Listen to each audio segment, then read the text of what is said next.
مخکې آیتونو کې الله رب العزت خطابات ذکر کولو د اهل کتابو دپاره چې ای اهل کتابو تاسو د الله تعالی د آیتونو نه انکار ولې کوئ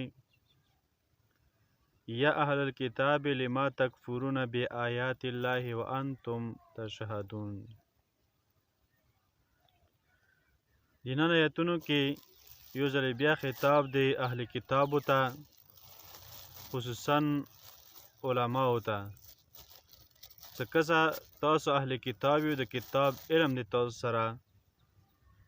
او تاسو حق او باطل چې دا سره مه ګډوډوو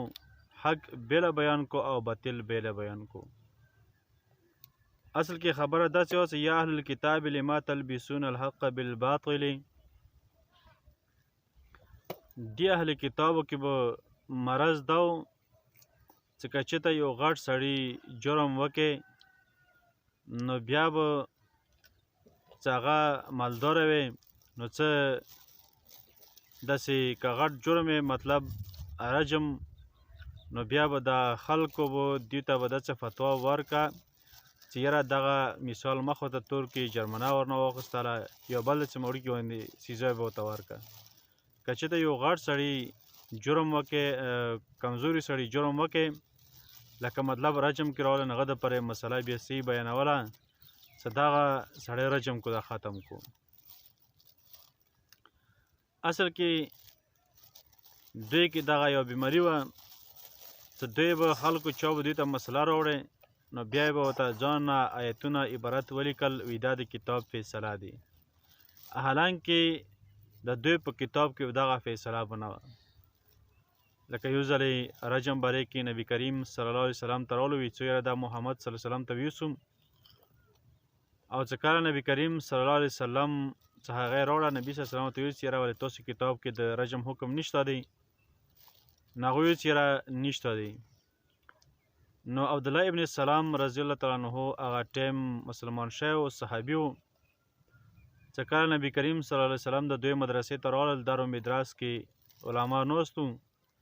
ویره تاسو سره د کتاب کې دا خبره نشته دی ویره نشته دی که د کس کتاب دی که نو عبدالله ابن سلام رضی الله تعالی عنه ته هغه ځای معلوم و نو هغه دا طریقه وکړه چې یاره دغه لاس ته هڅې که او د لاس لاندې چې وکتل د رجم کوم آیات و هغه چمکېدل نو دوی کې دغه بیماري وه چې یاره د دوی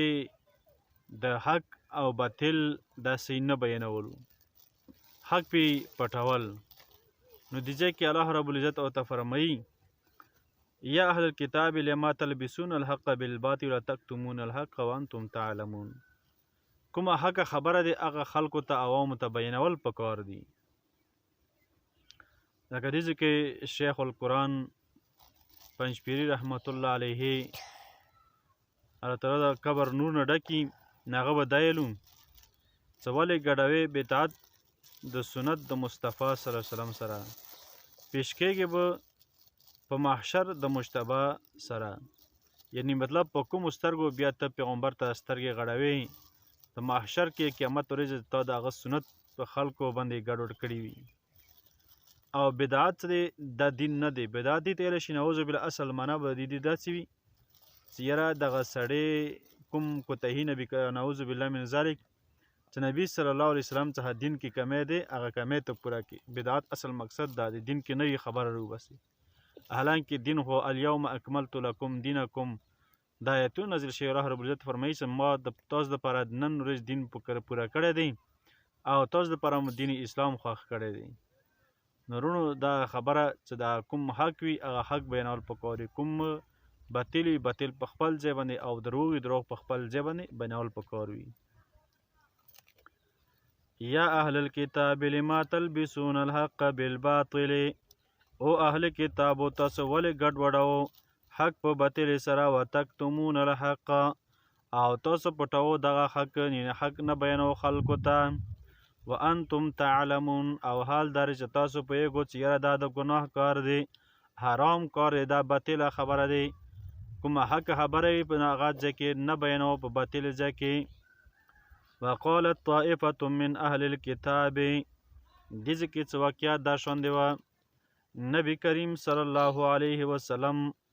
مجلس مبارک څه کله ورځې لګېدلی، نو دغه د خیبر او نارنګي د کلیو د غرنینو والا 12 کسان راغلو او دا مشوره وکړه چې یاره موږ به لاړ شوم د ورځې په شروع کې به نبی کریم صلی الله علیه وسلم په مجلس کې به کینو، او کله چې مجلس یې ختم شي، یعنی مجلس ختمېدونکې وي آخري ورځې کې، نو بیا به موږ دا کار وکړو چې موږ به دوی دغه مجلس په آخر کې به بیا کفر وکړو. دې دپاره چې کوم خلک مسلمانان دي نو هغه به هم شکمن شي، او دوی به دا خبره وکړي چې یاره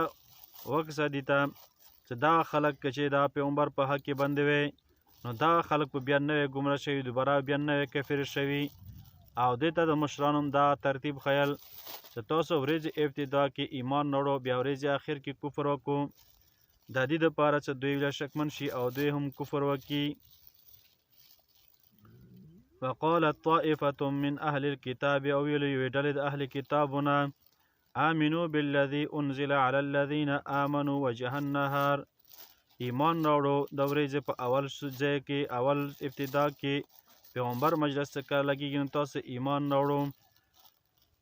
وکفروا آخره، او بیا د کله مجلس ختمیږي په آخر کې بیا کفر وکړو،